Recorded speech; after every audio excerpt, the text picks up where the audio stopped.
Let me just tell you that this does not go with everything. I use this with a 16-inch MacBook Pro with a mini LED display at 120 Hz. This is not made for that situation. Instead, this monitor has a few tricks up its sleeve. Hello everyone, this is Matt from Real World Review, and today I'm going to be reviewing another Kwumsy product. This one being the KX001, the touchscreen monitor with a keyboard. But of course we have to start with a disclaimer because this keyboard was sent to me for free. Of course this video is scripted by me, and this is the only draft that I made. This was sent to the person that sent me the monitor simply to show them the script before I make this video. The only people seeing this first are the members of my channel. So you're watching this video for the first time, just like the person that sent me this. The only compensation I get is being able to keep this monitor, as well as any other commissions that I make when you purchase this product using my Amazon links in the description. As always, I work for the viewers and myself, not other companies. But with that out of the way, let's actually talk about this monitor.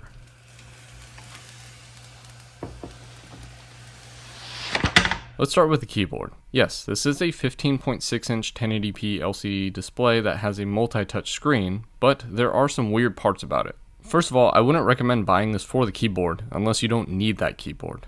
It is cool that it does this, and it's actually cheaper than the actual keyboard with the screen that Kwumsy sells. This is very similar, with the exception of having one button and two USB-C ports over the USB-A ones. For me, the keyboard isn't good. It touches perfectly fine and really doesn't have any issues with usage, just the implementation is something I'm not a fan of. If you don't have a keyboard to attach or want to save money, then sure, this will be something that you can get used to. My only issue is the time that it takes to actually activate the keyboard and the sound, but the sound can be changed, just like how it supports multiple languages for the keyboard. But for some reason, it's not customizable, or they don't have different themes.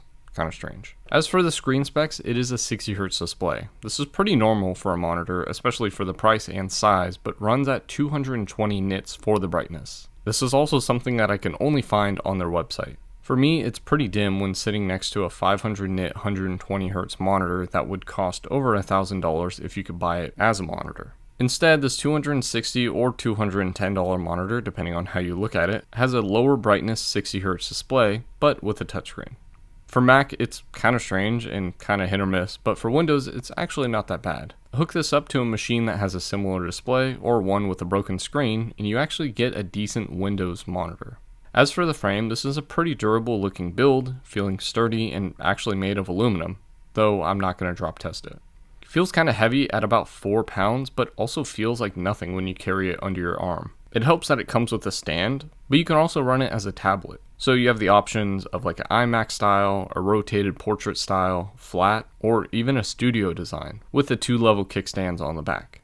As for ports, we get the power and monitor ports, both being USB-C. The bottom port is to power the monitor, and the top one is for input, though most computers can power this monitor with the single cable on that top port. When plugged into an outlet, you can use the power delivery to charge your receiving computer up to 60 watts, though my Mac was saying 66 watts. There is an indicator light to tell you error messages, or simply if the monitor has power. The other ports are strange because they aren't 100% perfect. Some things say USB 3.1, others say 2.0, but they're definitely USB-C 2.0 ports. But it did give me some issues when plugging in USB 3.0 capable devices.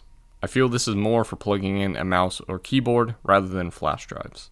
On the top, we get the keyboard toggle button, but can also be used to power off the monitor if needed. The left side has nothing, but the bottom has holes for the 2 loudspeakers and a typing speaker, apparently. More on the former later. The back is where you have these confusing icons for the USB-C ports. Again, no super speed ports, though it says so. We also have the dual stage kickstands, which are very solid, and then we get that huge monitor stand that can be moved or removed. We get the full swivel, and it's fairly sturdy, but just like the speakers, I'll talk more on that later. One thing I do like about the screen is that when you plug it into decent power, like 40 watts or higher, and a single cable into the Nintendo Switch, you get the dock mode. Now this is good for tabletop Switch playing without using a TV. One thing I want to point out, but didn't test, that there is a USB-C to HDMI and 2 USB-A cable in the box. So even if your computer doesn't have a USB-C port, you can still use the HDMI to connect to this thing. Then all you need is 10 watts into the monitor. Now I have brushed over a few features so then I can put them into their own pros and cons category. For me, I wasn't really a fan of this monitor, but I always have to remember the price and the market that it's in. Now I have this 165Hz gaming monitor that I bought a year ago at a good price, but they now cost $350, or $90 to $140 more than this touchscreen glossy monitor that supports power delivery and at least has speakers. There are, however, numerous monitors with this idea, just with bad or horrible ways to prop it up. So for simply having a monitor stand, this monitor stand literally stands out. Plus, throw in proper USB-C ports and then you get an experience that deserves the price. Again, I am in a situation where my laptop monitor would cost way more than this one, so I don't really see myself using it that much in the future, though leaving a script on here while editing would help in some situations. Not to mention how portable this monitor truly is. Plus, for some products, it actually works better than a regular monitor. I used this on a broken Samsung phone the other day and was actually able to transfer information from the phone to another device. And that's all thanks to this monitor. But of course there are cons to this monitor, especially coming from me. For one, the speakers are not good.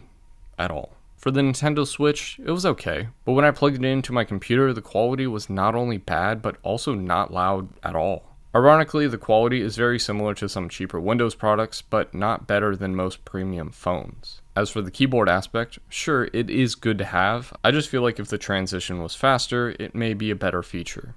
The typing experience is honestly not that bad and seems to pick up my quicker typing. As for the screen itself, not my cup of tea, but also not the worst that I've seen. That said, the colors are slightly off, being oversaturated from what I can tell. The rotation feature is done with the monitor settings. That's actually not a bad thing, but when you do that, the plugs are on the bottom or the top of the device depending on how you have it.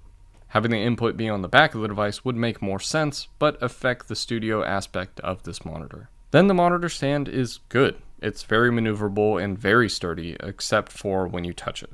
Even with the weight, it does wobble a decent amount and can get frustrating. That being said, touch is strange on the Mac and clearly doesn't work for the Switch or with an iPad plugged in, so it wasn't really an issue for me, but rather something that I noticed. While the cons can seem to be deal breakers, not only is the price competitive for what it is, but also these issues are common in that price point. Even the more expensive monitor that I bought, that is a gaming one, only gets to 400 nits, but with HDR content. What you're really paying for is the stand and USB-C power delivery option, and it just so happens to come with a monitor. I was sent this product for free, and everything that I've said has been honest and true, but only for my eyes. I have a large TV, multiple portable screens, and a monitor for editing and such, so the screen is not for me.